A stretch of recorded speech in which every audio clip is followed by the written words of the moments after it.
Wants versus needs. What are the things that we want? And what things do we actually need? These are two different things, and yet too often today we conflate the two things together. Wants are things which we desire, that we may get a temporary emotional high from, or which would make us happier or more comfortable. But a need is simultaneously more basic and more important. I might want a new 60-inch 4K television, but if I'm being honest with myself, I don't need one. By way of contrast, I don't just want food or water, I need them. And if I don't get them regularly, I wouldn't be alive very long. Seth Godin's work has stressed the distinction between wants and needs.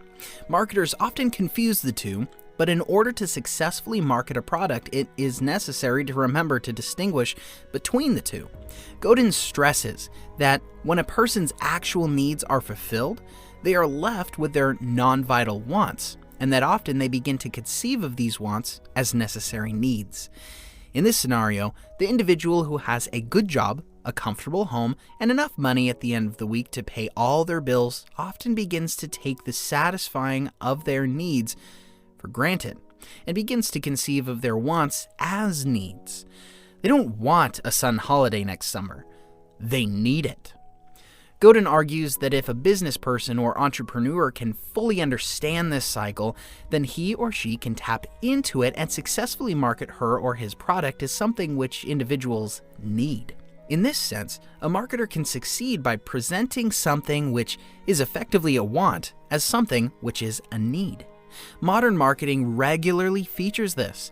Products are often advertised by showing you what you are losing out on if you don't have it.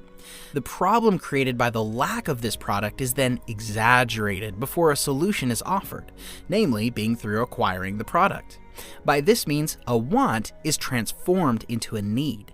Techniques of this kind are particularly prevalent in the beauty industry and the luxury brand sector.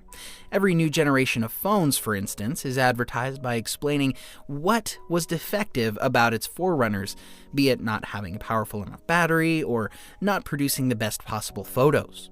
Godin also stresses that people are counterintuitively willing to pay more to fulfill their wants than they are their needs.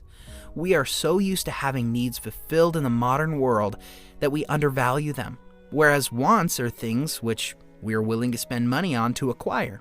In the end, our wants ultimately define us, our personality and our way of living.